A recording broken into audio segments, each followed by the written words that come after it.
DeSanto Propane is 4 generations strong as a trustworthy, family-owned business with unmatched customer service. Go online at DeSantoPropane.com for more info or call toll-free at 1-800-752-4574 today. Since 1937, the difference has been DeSanto Propane.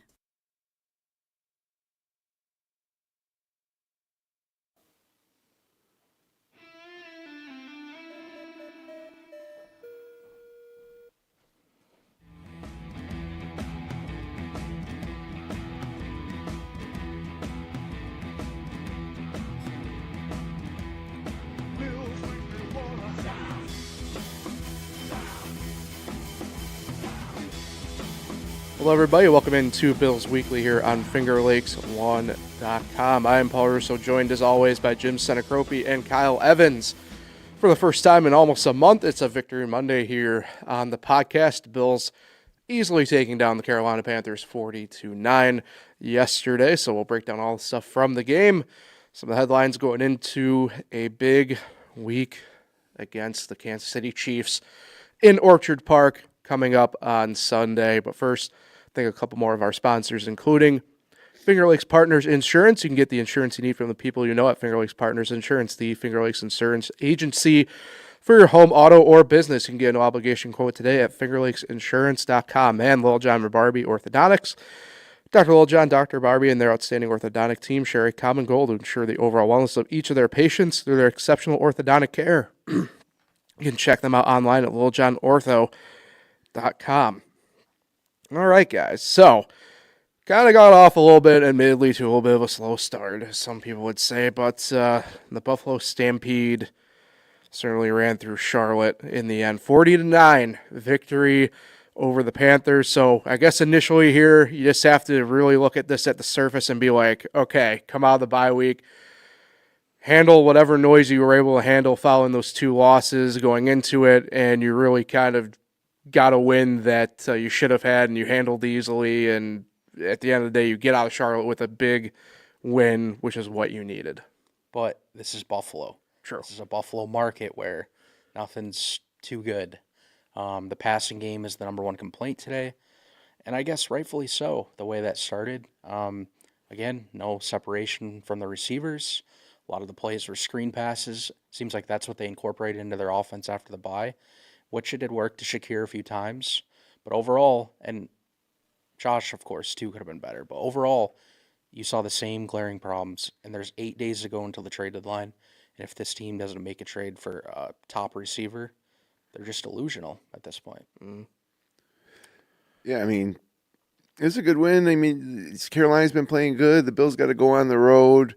Coming off a bye, obviously, now McDermott's 9-0 since 2017 after a bye. So, in retrospect, it shouldn't be a surprise that they won. But they won kind of easily, and they did this week what we said they should have done last week, or 2 weeks ago, which was give the ball to James Cook more.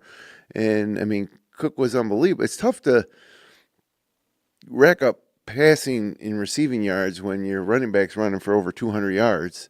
So, I mean, it was a good week. Ed Oliver might not be back for a long time. That kind of sucks, but we saw some couple rookies make their debut in Hairston and who's the other guy? Hancock. Yeah, Hancock, which is encouraging. But I do agree, with Kyle that despite the fact that James Cook had the huge day, if there were opportunities for the Bills receivers to do good, and the only one that really took advantage of it was Shakir. The rest of them are continue to disappoint, especially Keon Coleman, 30 yards. Biggest disappointment probably on the entire team. I mean, Shakir yesterday, I went through the numbers. Alone yesterday, Shakir had more receiving yards than Keon Coleman has had in his last 3 weeks. And Keon Coleman's only gone over 40 yards like 3 times in 7 games. And he's supposed to be the number one guy, right? By the way, he played, I think, 70% of the snaps yesterday. Almost double the second next closest. Picked up 30 yards. And then you see him even now returning punts.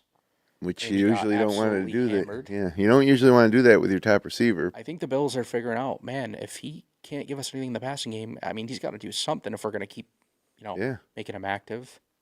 Because, he's been almost 0. I mean, he had no catches at halftime. How many touchdowns does he have this year? 1, 2? And one of them came in that big comeback against Baltimore in week 1. Right. So Back in week 1 when there was you were like, oh, look at that. Coleman got a touchdown. It's going to be his sophomore year is going to be something special maybe. yep. Yeah, It was his 100-yard game as well. Yep. And that was it. Yep. Yeah, back when we kind of thought a lot differently throughout the NFL, obviously, back in week 1. But yeah, let's start though. We'll kind of work a little bit around here, Jim. I know you brought up kind of immediately James Cook. We kind of been wondering where he had been going into the bye week with the play calling. Certainly seemed like he kind of became the bell cow a little bit here for the offense, to say it lightly. 19 carries, 216 yards. It's a career high for James Cook and a couple touchdowns, and I believe maybe more importantly for him also at the Thanksgiving table, he now can have the crown over Dalvin for most yards in a game for the Cook brothers. So not bad. Obviously, we were hoping to see that also addressed going into the bye week. It certainly seemed like it was addressed, at least in theory, on paper in this game. And how about this? I thought this was the wild stat. He's just the third player in NFL history to have 214 or more rushing yards on just 20 or less carries. I mean, he only had 19 carries and he had 216 yards. Yeah. Usually you'd see like 25 carries, 24. No, 19 carries, and he didn't even play the entire fourth quarter. Yeah. For those at home, quickly, by the way, that's an average of 11.4 yards per carry. Yeah, not bad. If the game was closer, he could have challenged Corey Dillon's. Isn't Corey Dillon who owns a single game rushing record? Oh, I would have to check that. Hey, I think it's like 300. Definitely would have broke the Bills, O.J. Simpson's 273-yard record. Jeez. Yeah. It's a lot of rushing yards. Anyways, that was great. Yeah. James Cook running up and down. Maybe start passing it to him more, especially against the Chiefs this weekend. Again, no targets in the passing game. Second straight week, he has 1 target in 3 games now, the last 3 games. Yeah, you look at it around the league, all these other backs are getting involved in the passing game. Use Cook. He can run. I don't get it. It will make him harder to defend at the very least. If you think there's a chance they're going to, Look at Jonathan Taylor, Christian McCaffrey.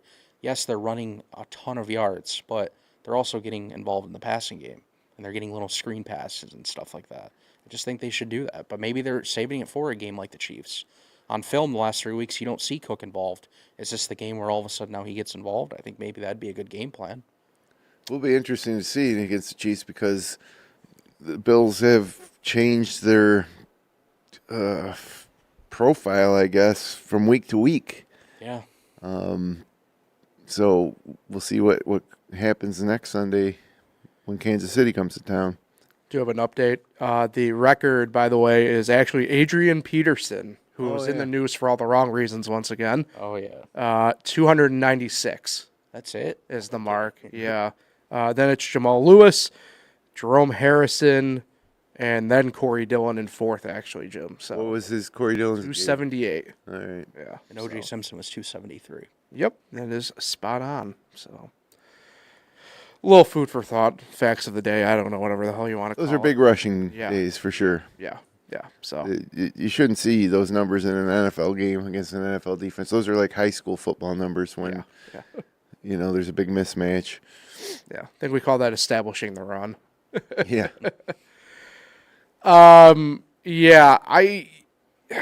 To move on a little bit here, to kind of intertwine this a little bit, everything, I love the fact that Shakir kind of broke out a little bit here again in this game.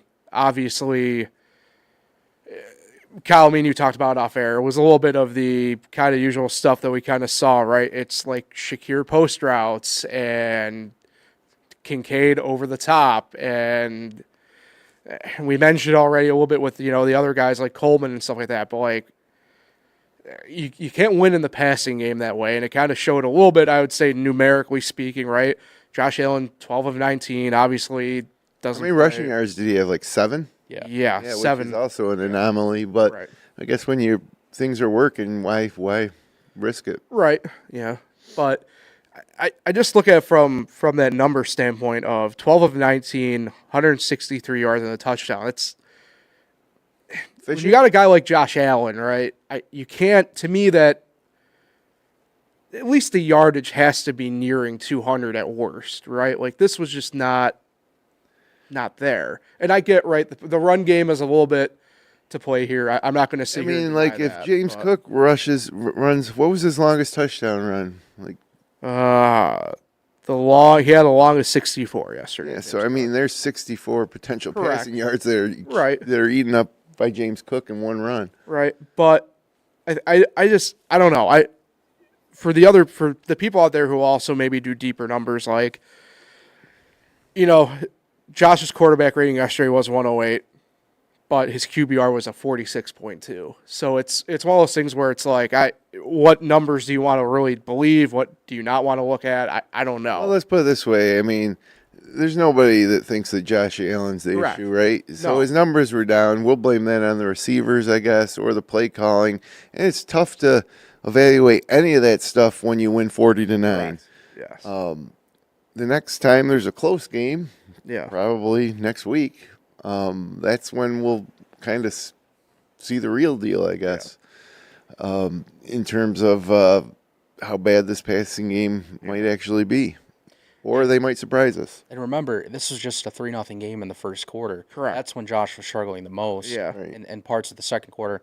Believe it or not, in the third quarter, he was 6 for 6, and that was it. Yeah. Because he only had to throw 6 passes in the second half. But, yeah, I mean, I totally agree. It definitely looked very difficult early on for Josh. He was scrambling like crazy. I don't know if you saw this, too, but he had the longest scramble since they've tracked those. Yeah. At 7 seconds. It's a long time to be running around with NFL linebackers chasing you. Yeah. Yep. And you could just tell early on he was trying to like buy time, make a crazy throw, kind of like he would do in his younger days. And I've said it weeks ago, you don't want that type of Josh Allen. Correct. So they gotta get a receiver. Yeah.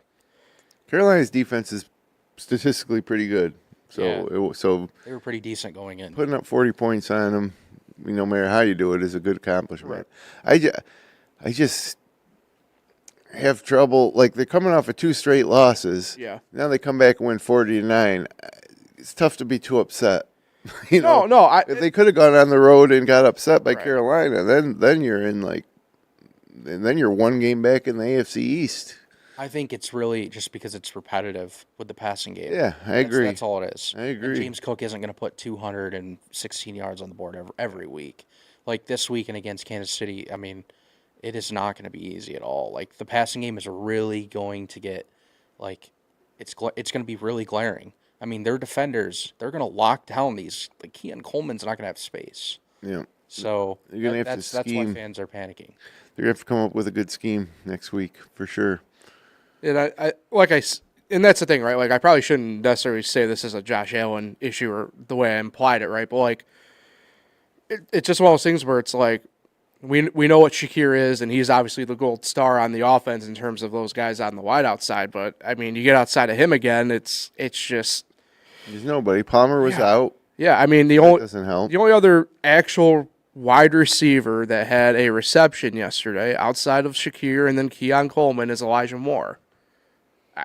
He had one By catch. the way, he had 4 targets, 1 catch. Yeah, like, you can't win games that way, And just getting a receiver, too, would make matchups more favorable for Khalil Shakir as well. I mean, And Coleman. yeah, we say it all the time. Last year, Mari Cooper, he didn't do anything statistically, but on the field, he was that threat. And that's really all that it's actually a simple fix, really. You might have to overpay in the trade market because guys or a lot of teams are going to want receivers, but I mean, if that's really the only issue you're really concerned with, you got to overpay. You can't just If you think continue you're going to on. win a Super Bowl this year, yeah, then. and waste another year of Josh Allen. Right. So Brandon Beane has to be aggressive and make this work. Meanwhile, Stephon Diggs had a nice day again.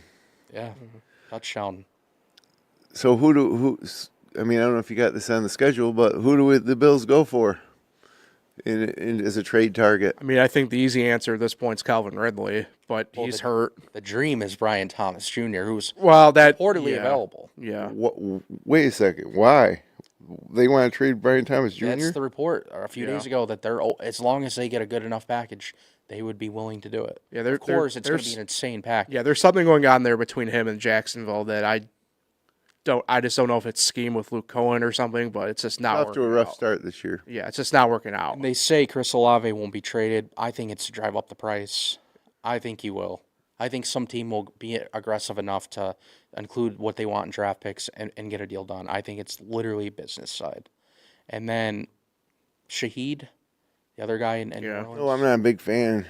He's not like Fumbled twice yesterday. he's not a crazy but I still think he He's electric. proves it. Yeah. But Olave I think would be my target. Olave or Thomas Jr. I That'd think be if you could amazing. overpay for Olave or Kelvin Ridley would be fine, just because of his threat. Yeah. He hasn't really ever lived up to his expectations though, since the one decent year he had in Atlanta. I mean, I don't know. Last year? Yeah, last year in Tennessee was pretty good for him, I thought. And aside from that, there's not unless someone becomes available that no one thinks. Like sometimes there's trades that you're like, wow, that guy was available, but I don't know. I don't think there's truly another top option. Tyler Lockett signed with the Raiders this morning. Yeah. He asked for his release.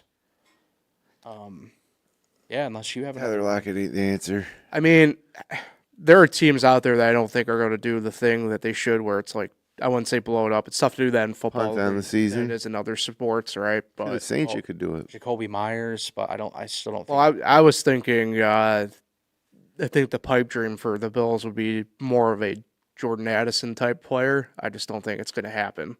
I don't think this will happen either, but a lot of people are saying DJ Moore Yeah. be available. Yeah. No, the Bears are competitive. Yeah. Yeah, but sometimes these teams trade off because salary reasons. DJ Moore received a lot of targets from Caleb Williams yesterday, Yeah. and he had some big plays. It's usually money related, but we'll see. Yeah. 8 days to go.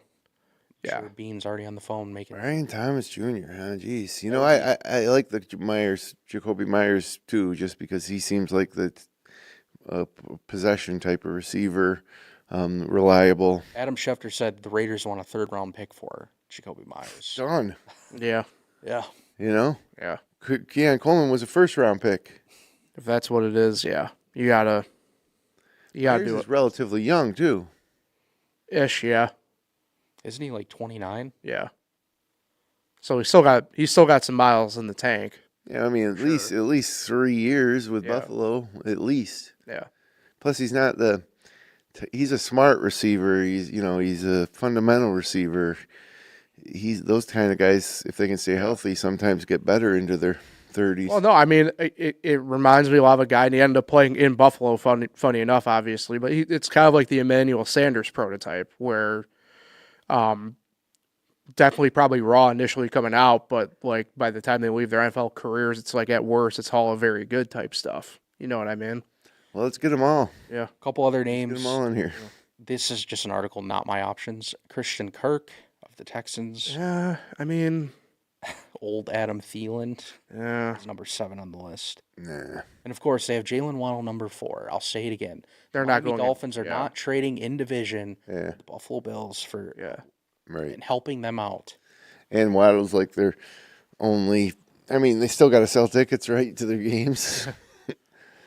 By the way, Christian Kirk has 10 catches this year Yeah. for 109 yards and no touchdown. Oh, only 3 games though. He had a good. Yeah, he's been injured. He had a good year last year. Yeah. 28 years old still. Yeah. But again, Kirk we want a number 1 guy, right? Yeah. If we can, getting just Christian Kirk, Josh Palmer. What's the difference? Yeah. Yeah, it doesn't move the needle. That's why for me the pipe dream would be like a Jordan Addison type, but I just don't think it's going to happen. You know, I like it. Of the names we talked about, give me Brian Thomas Jr. number 1. be a 1. Give me Jacoby Myers maybe number 2, and Chris Olave would also fit in there nicely. Yeah. One of those 3 guys. Be nice for sure. Just kind of daydreaming about it though. And of course, once you get them in, you got to give them a little bit of time to get acclimated with the system. I mean, so 7 games into the season for the Bills through 8 weeks, and they got 10 more games to go. I wish Washington would give the Bills Terry McLaurin, but No. of course, another dream. I just wish Josh could have another, Diggs was the number 1 for a while, for a few years, but a real number 1. I mean, I always dream, imagine him and DK or him and Justin Jefferson Yeah. or him and Jamar Chase. Just those guys playing with him, it'd be so. No, I fun. mean that's Yeah, a that's guy where when he gets into trouble, he can throw it up to and count on him. no that was that supposed to be Coleman's strength, right? I mean that's why I remember sitting here literally like 2 months from now, 10 months ago, saying that like the Bills have to do everything in their power to go get like T. Higgins, Yeah, like and they had and they didn't. Yeah. You know, it's the smallest things where they've had guys available to them and they just have not jumped at the opportunity. They gotta still pay Curtis Samuel. Yeah, it's fair. Forgot about that. And Elijah Moore. Yep. Forgot about that. And Josh Palmer's $36 million. Oof. What is it, like 13 per year, I think? Yeah. But the analytics, I like Josh Palmer overall. He just hasn't really not on the field. shown up, and now he's got injury issues. Yeah. It looked like he was going to show up in Atlanta, and then Yep. gets hurt. Yeah. Speaking of that, transition over. The defense again did what they had to do more than bluntly. Obviously, did not have to face Bryce Young. He was out. Faced Andy Dalton. But the defense did their job. That's what you can say at the end of the day. We'll say this. The injury bug, again, though, strikes a little bit. And on the defensive side, go pregame here. Terrell Bernard was active, but was not going to start. Didn't even see him at all on the field. And then in the game, Ed Oliver. Look, I saw the actual injury, well, not actual injury, the name of the injury be named by one of those like Twitter doctors that say this is what happened. I'm not going to bother trying to pronounce it. It's a bicep injury. He's going to be out for a few weeks at the very least, or more than likely. So again, that especially up front, oh man, and going into a pretty big week, big stretch of games, really, frankly, if you want to go beyond this week just against the Chiefs, just losing another key piece like Ed Oliver's like, damn it. It does suck, but they do have reinforcements. Larry Ogunjobi and Michael Hoyt, Hoik. and he was really, really good. Might have Yeah, been that the one and a best half player. sacks. Yep. Some quarterback hits, forced fumble. I mean, first game back and making his debut with the team, I thought he was really good. Hairston, as we mentioned, and Hancock. So those are four guys that we haven't seen on the field for the Bills that played big roles this week. It seems like always have reinforcements on defense. And did you guys notice that McDermott seemed to be calling the defensive plays? He had the big play chart in his hand. In And his post-game comments, he kind of like didn't say it, but he kind of said it. And, I mean, it was Andy Dalton after all, but, I mean, you could see the difference clearly because, I mean, look what they did. I mean, that Carolina team was running the hell out of the ball lately. yeah, Look what they did. Dowdle's been the darling of the NFL, Rico Dowdle. And then you got Chuba Hubbard, too. I mean, they did rush for 114 combined yards, I think, was what the total was for Carolina. But Dowdle led the way for them with 55. definitely held them in combined, check. yeah. And then, 9 points. I mean, come on. And 6 of those came late. Yep. Yeah, it was 40-3 dominant going to the fourth. defensive performance. Dominant defensive performance. And again, I say it every week, the points is what matters. And look, they're now down to averaging just 20, allowing 20 points per game, the Bills are now after that performance through 7 games. Yeah, and the two losses in the past 2 weeks, the 23 and 24 points respectively. I mean, that wasn't the defensive fault that they lost those games. You have an offense that should do enough to overcome that. Yep. So Yeah, every other game they scored over 30 points this year except for those 2 losses. just like Baltimore and Houston last year, almost exactly the way the season went last year. Indeed. Which couldn't be a good thing. I mean, to mirror last season, they just need to get over the hump come playoff time. I didn't see officially. Did Poyer officially start technically yesterday? He did. Yeah, and then he was getting subbed out for Okay. I think he was getting subbed out throughout the whole game. Yeah, Raps did not start. Mostly because I saw that. Reps I on saw that. injured reserve. I did see that in warm up that Poyer was out there taking the reps. I'm like, this is interesting. And he had 4 tackles. I think third most on the team, fourth most on the team. And he's been fine. I don't have a complaint with. How's he going to be next week? Tied for 4th, yeah. Yeah, next week's going to be interesting. I think you definitely play Maxwell Harrison more. I mean, he only had one tackle, but you can't look at the stat sheet there. He definitely was just Getting reps. yeah. You could just tell he was better than what they've had. Yeah, I think that maybe he didn't want him to play him this week, but he figured we're going to need him against the Chiefs. Better get him out there. Yeah, he played like 27 snaps, so that was more than I even thought. So hopefully that increases. I think you let Hancock play a little more too. He was good. Middle linebacker Shaq Thompson's been really good, which is crazy. We didn't even say his name in the preseason. Dorian Williams is still doing a solid job, which is insane. It was a revenge game for Shaq, too, by the way, yesterday. Yeah, true. But at the same time, I think Bernard will be fully healthy, because that's the bye week this week. Yeah, I think Bernard will be ready to go. Milano, who knows? Even if he plays, he'll get hurt again. Right. Yeah. But he's had 3 weeks now, Milano, so you'd think he'd be ready for this Chiefs game too, but who knows? Yeah, and if at least it feels like they deliberately kept him off the IR. Yep. So, And Palmer hasn't gone on the IR, and McDermott said he probably won't, but we'll see. yeah. Who knows? It's the beauty of it. Yeah, let's get into a little bit here. The Chiefs game coming up on Sunday, 4:25. Wait, quickly before Oh, we yeah, do go that, ahead. I mean, it's not that bad, but Matt Prater missed his first extra point. Yeah. Ugh, that sucked, but it's 40-9, whatever. But when he missed it, I thought to myself, wonder what is going on with Tyler Bass. Like, he's like We haven't heard Prater's? anything. Yeah, is they just sticking with Prater for the year, or But remember, he made 45 and 43-yard field goals. Prater did yesterday. yeah? No, I And think he's we're 12 for 13 in field goals. yeah, we all feel pretty good about Prater. I just wanted to mention him because we kind of talk about Prater Yeah. and Bass. Although, to be fair, though, it is weird how Bass was probably supposed to be back by now. Right. Like, And they're just like, well, Yeah, we're almost into November. This Yeah. injury happened a long time ago. yeah. So, Maybe they just like Prater. yeah, I mean, I think everybody likes Prater, right? Yeah, I feel confident when he gets More confident. the Yeah. extra point. I was like, oh, wow, I'm not used to seeing him do that. But, he bounced back and whatever. But just wanted to mention him real quick. and like we said back in week 1 or 2, whatever it was, the Bass cap hit would only be $6 million. So, Yeah. Who knows? Who knows?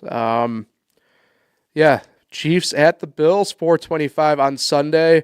It'll be interesting. It kind of sucks a little bit here because we don't know what to expect a little bit from the Chiefs in the sense of they still have yet to play this week. They Yeah. play tonight against Washington on Monday Night Football. So we don't fully know, hypothetically here, what might happen, but you have to anticipate it's going to be a full Chiefs roster ready to go at it.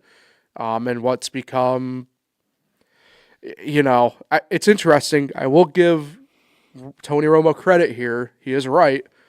This game, when they play in the regular season during the Allen versus Mahomes years, has become a battle of who typically gets home field in the playoffs. Yeah. So it's a pretty big game for those reasons. And obviously, it's always good to just kind of beat the Chiefs at this point, right? And we're home. Yeah. Kansas City's coming to Buffalo, and amazingly, 1, 2, 3, 4. This is their 5th remaining home game of the whole year. So after this, they'll be home only 4 more times. Yeah. Better enjoy And those. then Highmark Stadium. Yeah, I was about to say better enjoy those last few moments at Highmark. Yep, regular season wise. Yeah. I love that it's in the 4 o'clock window too. Yeah.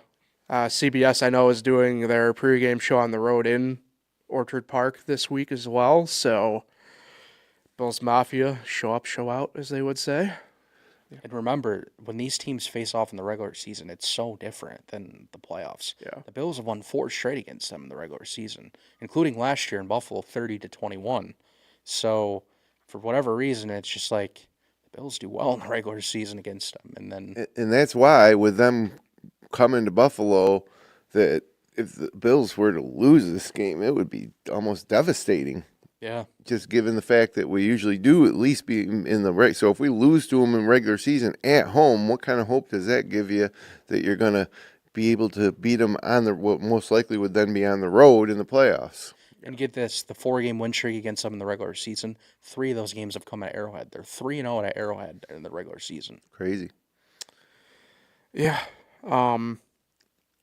We do have an early line for those who go by that, as we always say. Kansas City -2. Close. 1.5. 1.5. So, Vegas views the Chiefs as a slight favorite here, to put it bluntly. 51 On the and a road. half. Yeah, 51.5 is your over-under. It'll go up tonight By the way. when they dominate Washington. It'll go to like 2 or something. A whole half-point swing. We've seen crazier. But it's going to be a week where Josh Allen's going to have to put up some numbers. It's going to probably be one of those types of games where they're trading punches down the stretch, where they can score 28 points in the final 5 minutes of the game. Yeah. I mean, which is fun. But you hope that the Bills have the firepower to keep up with that, because Rashee Rice is back for Kansas City, and of course, they have a whole plethora of wide receivers: Xavier Worthy, Juju Smith-Schuster, Hollywood Brown, Kelsey. Yeah. They're back to being dangerous. I'm telling you, I'm worried about the Chiefs again. Last year I was never worried, and then there they go into the Super Bowl again. But this year I think they're, with what they have back on offense, they're for real. And if their defense starts playing better like they have, we'll see how they do tonight. But yeah, I mean, as a whole unit, I think they're starting to look really good. Yeah, it's interesting. I don't know. I guess I view the Chiefs a little bit differently still, only because I don't know. Maybe it is Chief fatigue at this point, but I look at some of the numbers still, and I get it, but like, it's from their the bad Chiefs, first 3 games. So. Yeah, true. I don't know, man. I don't want to do like my prediction outright yet or anything like that. It's just I just view this game as being such like a slog for whatever reason, like that. I don't see either one of these offenses really maybe showing out like we maybe would expect them to. I don't know. Call it a hunch, I guess, but I have a tough time, especially the way the Chiefs put up the numbers. I just have a hard time believing they're going to do it in Buffalo this weekend. I can't see them doing what they did to the Raiders, obviously, right? Like, that's the game we have to fall back on at the moment because they have it to play this week. But like, I that's just the way I view it. Like, some of the numbers that have really got jacked up for them came from just one game, though.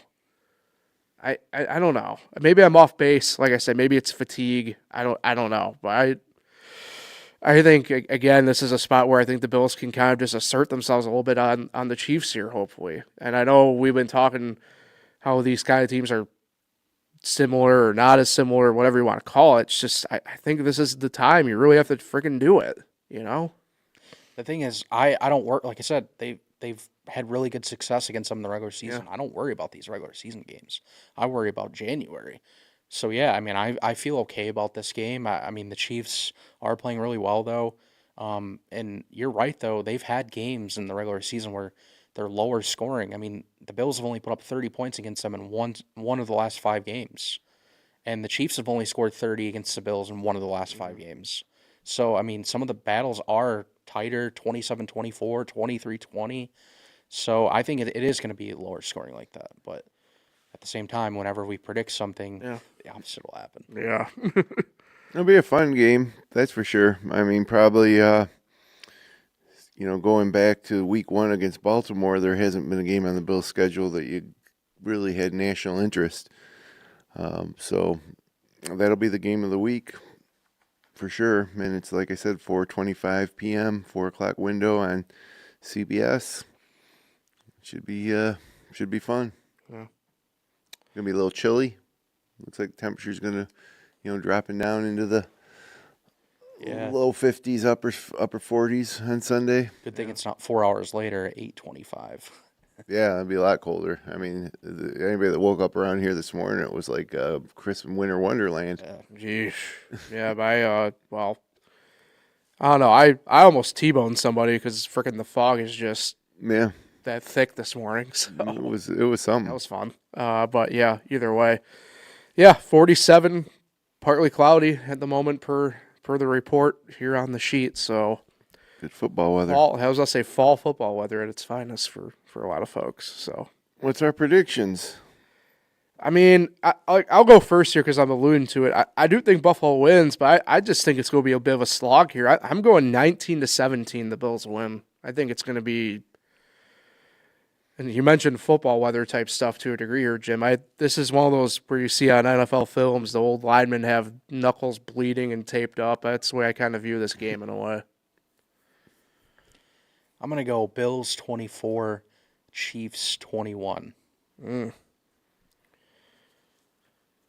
Jim, by the way, you technically won last week with predictions. You were the closest in terms of differential and stuff like that. What did I pick? What was my 31-13? Oh, yeah. So. Well, this week I'm going to go against the grain again. I think that the Bills are going to win 41-38. Sheesh. High scoring affair there. So you think it's going to be the 2022 AFC divisional playoff game? Yeah, I just got a feeling that it's going to be, back and forth. I mean, everyone watching would love to see that. Oh yeah, it'll be more Even fun. non-Bills, Chiefs fans. Yeah, it would be a great game for the NFL. And the Bills will put up the 41 points without a single receiver over 60 yards. Yeah, it probably will happen. Josh Allen will rush for like 112. Oh, 112. Yep. It's very specific. Yep. And Cook will probably rush for about where combined. They will get Cook the ball in the passing game as well, and he'll have a combined like 160 yards. Defensive touchdown for the Bills. And Matt Prater with 4 field goals. Mm-hmm. Before we get out of here, a couple of things we didn't mention involving the Bills here kind of through the week. Too bad they couldn't gain any ground in the division or elsewhere this week. Everybody won in the AFC East, and everybody at the top, I guess maybe minus the Bengals really kind of, and the Steelers. Oh, the Bengals freaking blew it, man. Yeah, jeez. Obviously lost. But other than that, I mean, Indy won again. Hey, look, at worst, they're going to just be there all year at this point. Hard to ignore a 7-1 record. Yeah, no, that's why the Bills, whether it's the Bills or Chiefs that lose this game, they're going to then be a couple games at least behind Indianapolis. And they look really good, but you're just waiting for Jonathan Taylor to have that season-ending injury. Because he gets hurt every year, so it's just a matter of time, right? The Daniel Jones regression has to come at some point, right? Fair. Once Taylor their gets schedule hurt. gets tougher. I'm checking here. It's not going to be easy. Kansas City, Houston, don't include that. Jacksonville, Seattle, San Francisco, Jacksonville, Houston, Baltimore. Or no, sorry, that's preseason. But yeah, still good. But yeah, and then the Chargers again kind of rebounded pretty nicely on Thursday night, so they're lingering in the background still. And they get Pittsburgh this week. Yeah, I don't include. Who does New England play next week? I don't know about that. I had it here because I'm not comfortable going into every week knowing that if the Bills lose and New England wins, all of a sudden we're not even first place in the AFC East. What's up with that? Well, the Bills aren't right now because they don't have the It has a tiebreaker. So imagine if they fell a further game behind. Patriots get a home game against those terrible Atlanta Falcons. I mean, have you ever seen a team more up and down than that team? They look pretty good against us. You go to Carolina, lose 30-0, beat the Bills, and then do what you did yesterday? Yeah. I don't care if Michael Penix Jr. isn't playing. You have Bijan Robinson against the worst run defense. Yeah. And he had it's 21 wild. yards. It's wild. Yeah. You never know in this league. Against Tua with a black eye, remember? Because he got sick yesterday. Yeah, black eye. Black eye's the new pink eye, eh? So, and then for the Bills, we did allude to it a little bit, but this is a big stretch of games here for them kind of going into really through the month of November, then obviously into December. But Chiefs at Miami, home against Tampa Bay, at the Texans, and then they wrap up the month of November at Pittsburgh. So this is a pretty big stretch run of games here, including the bye week for them, and brutal stretch. It's one of those deals where obviously in the NFL there's no escape routes, right? But if you want to classify one as having an escape route, it's not very far down the road, and you'd probably prefer it to be a little bit more further down the road than it is. That's for sure. At Miami's a game they should win. Tampa Bay at home is a game they should win. Pittsburgh doesn't scare me anymore after seeing their defense back-to-back weeks. Yeah. But it's a week-to-week league. Who knows what they're going to look like by November 30th. Right. And then at Houston, geez, the last time Bills went to Houston, it didn't go too well. Right. That's another team yesterday that makes no sense. They had the ball almost the entire game against the 49ers after what they did against Seattle last week. Another example of how week to week you just don't. And the odd makers knew. That was a trap game. We all got screwed on that one. They had the ball for 41 minutes. Yeah. It's crazy. And the then- first half was they had the first half time of possession was like the most time of possession. Yep. It was like the third or fourth most in the history of the league. Yeah. Yep. 2009 was the last time. That was the number. They said that someone's had that much. Yep. And yesterday we had the most blowouts since 2014. There was 8 teams that won by 18 or more points. And it's like only the 4th or 5th time ever in the history of the NFL. Yesterday's Sunday's slate was actually really bad. It was A lot of uncompetitive football. Yeah, and then when the most competitive is like the Jets, Yeah. Bengals. Well, and that's the thing too, right? This is we did kind of dunk on Cincinnati here, but it's very clear that, and who knows, by that December 7th game, Burrow might be back at that point. But if not, I don't know. Joe Flacco looks like he's got this whole entire throwing to Jamar Chase and T. Higgins thing figured out pretty well. Yeah, so Jake Browning didn't. Yeah, My God. so- What a Yeah, difference. Flacco's fine. yeah, so hey, it's one of those things where the Bills they got this high end schedule and they're gonna have to go out and perform. It starts this Sunday against Kansas City. So And right now they sit as the number 5 seed, which is so crazy. yep.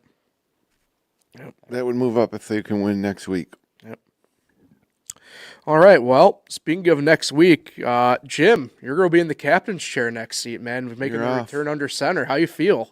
I'm fine. Producing it might be an issue, but we'll do our best. You'll be all right. So We'll be talking about a win, so me Yeah. and Kyle will do fine. yeah. So And maybe a trade, maybe Maybe a some trade. rumors. Yeah, it might be the best episode of the year, It'll Paul. be the day know. before the deadline. yeah, yeah. Picked a fine time to go on vacation for a few days. So, but I will not be here next week. Jim and Kyle will have everything under control and they'll kill it. I have the utmost faith.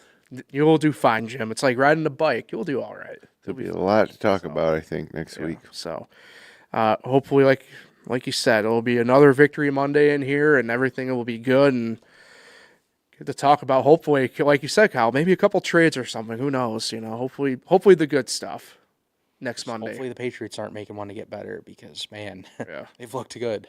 yeah, Hey, Trubisky played well. Yeah. We didn't even talk about that. yeah. That's true. He had pretty much all the fourth quarter, right? So, Yep. Couple passes completed. hey, he had an 88 passer rating. Just like when he stepped in for Josh Allen's bloody nose back in New Jersey a Yep. few weeks ago. and I saw Mitch anyway on TV as part of the progressive backups plan. So. Oh, yeah, that's it. Staying ready. Those are smart He's ready to commercials. go. He's ready to go. So, all right, we'll get out here on that note, guys. I look forward to hearing what you guys got to say next Monday. It'll be nice going in from the other side on Living that one, life. just like you did, Jim, a did. few weeks ago. So, Yeah, it was fun. Let's do it in my car while I was driving. so looking forward to that. Bills Weekly, you can find it on fingerlakes1.com, the FL1 YouTube channel, and all major podcasting platforms. Back at it again next Monday at 10 a.m. Kansas City got a rude awakening, hopefully coming here on Sunday. So until then, enjoy the week, everybody, and let's go Buffalo.